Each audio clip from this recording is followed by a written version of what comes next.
موږ تاسو ځان ته ننګیالیان وای، بریالیان وای، غیرتیان وای. دغه غیرتوب، ننګیالیتوب، بریالیتوب هغه ټیم په هوا کې یوه دوړه چې کله چې یو ظالم زموږ استاد پر وطن، په تجارت، پر تعلیم، په هر شي باندې قبضه وکړي او یا دې د شا دخوا یو ټیشل هغه ته راته کش کړي، راته ووایي چې واچوه، نو موږ تاسو دستي ورته تسلیم سو، سلامۍ سلوټونه ورته کوو، ته مې مور و پلار یې ستا توره چې موږ یې غاړه.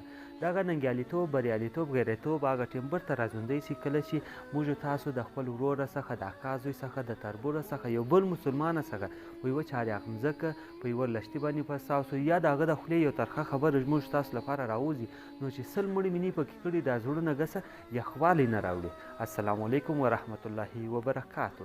مینوالو، بدي یو ډېر غټ ناسور دی. الله دې هر مسلمان د بدۍ څخه ساتي. کله چې یو مسلمان ورور د بل مسلمان ورور څخه په بدۍ اخته سي، نو دا ټوله ژوند یې تریخي، نه د شپې خوب معلومي، نه د ورځې سکون معلومي، ټوله ژوند په دغه خوب کې پر تېر شي چې دی نشي اوس مدعي وارې راباندې وکړي. بدقسمتي څخه زموږ ستاسو د پښتون په وطن کې هر دویم کور په بدۍ اخته دی. دغه بدیانې پر لښتیانو باندې سوي دي، دغه بدیانې پر مځکو باندې سوي دي، دغه بدیانې د قوم په نامه باندې سوي دي، دغه بدیانې د خلکو شیطانات له وجې هم سوي دي.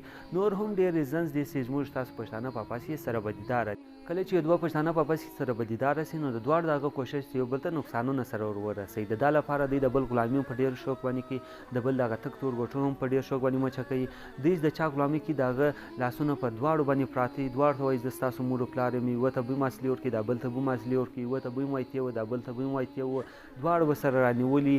وطن به ځین پاتې، د وطن سوچ به ځین پاتې، تعلیمونه به ځین پاتې، تجارت به ځین پاتې، د آخرت سوچ به ځین پاتې، او په پس کې په زراو مړي سره کړي. کله چې یو فریق په بل فریق کې مړ وکړي، نو ډېر خوشحاله وي، دعوا ټکان کوي، د خیراتو زکاتو پیسو باندې میټایانې ویشي او وایي چې یار یو مې پکې مردار کړي. کوم یو چې دوی ولي هغه خپل مړی راخي شه، په عزت یې پټي، کفن ورکوي، غسل کوي، خیراتونه پسې کوي او خپل مړي ته شهید وایي. په دغه ټول سین کې ګټه څوک کړي؟ ګټه هغه شیطان، هغه منافق، هغه ظالم وړي د چا لاسونه د دوی په سرو باندې پراته دي، دوی سره جنګوي، هغه د دوی پر وطن، په تجارت، پر غرو، پر هر شي باندې قبضه کوي او دوی په خپل وطن کې د غلامانو را قسم ژوند کوي او شاته به کچکول نه نیولي، د بل و خیراتو و زکاتو ته به ناست وي، ځان ته به ننګیالی وایي، بریالی وایي، غیرتي وایي.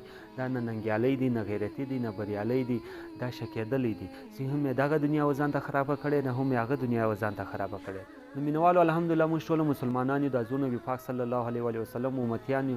د هغه بعده موږ تاسو پښتانه یو. پښتون یو ډېر غټ نوم لري، ډېر غټ تاریخ لري. د اسلام لپاره پښتنو ډېر قربانیان ورکړي دي، د انسانیت لپاره یې ډېر قربانیان ورکړي دي. د عالم اسلام د تاریخ په څپو کې پښتون ډېر په شوخله یادېږي، خو هغه نوم موږ تاسو ټوله په خاورو کې سره میلاو کړي او کارونه مې نن سبا داسې دي، د خپل ورور څخه په یوه چارواک مځکه باندې به مړې کړو، د خپل تربوره څخه په یوه لښتي باندې مړې کوو، خپلې رویندارګانې به یې کونډې کړي، خپل ورېرونه به مې یتیمان کړي او د کلي په چوک کې به ناست وي، بریتو ته به مې تاو ورکړی و، ځان ته به ښاغلی وایي، بریالی وایي، ننګیالی وایي، او شاته به مې کچکول نیولي، د بل و خیراتو و زکاتو ته به ناست وي.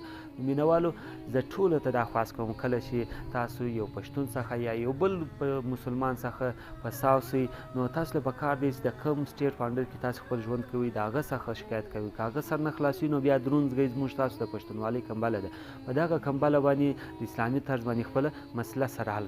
نو خپل سوچ غټ ساتئ، په ځان کې اتفاق راولئ. که مې سوچ غټ و، په ځان کې مې اتفاق، نو دا ټوله دنیا باندې به تاسو حکمراني کوي، ټوله دنیا به ستاسې د الله او د الله د رسول پیغام به تاسو ټوله دنیا له رسوئ، هم به مې دا دنیا ښایسته وي، هم به مې هغه دنیا ښایسته وي. او که مې سوچ د مچر د قسم ولو، نو بیا به ستاسو پر وطن، ستاسو پر تجارت، ستاسو پر تعلیم باندې هغه خلک قبضه کوي څوک تاسو سره جنګوي، ستاسو په مابینځ کې اتفاق نه غواړي، ستاسو په مابینځ کې صلح نه غواړي، او تاسو به په خپل وطن کې داسې یاست لکه غلامان، او شاته به مې کچکول نیولي و، ځان ته به ننګیالیان وایست، بریالیان وایست، غیرتیان وایست. الله دې موږ ټولو ته د نیکو هدایت وکړي. الله دې هر مسلمان د بدۍ څخه ساتي، او کوم مسلمان ورور یا پښتون ورور د بل پښتون ورور څخه، د بل یو مسلمان څخه په بدۍ اخته دی، الله دې د هغو په مابینځ کې سوله راولي.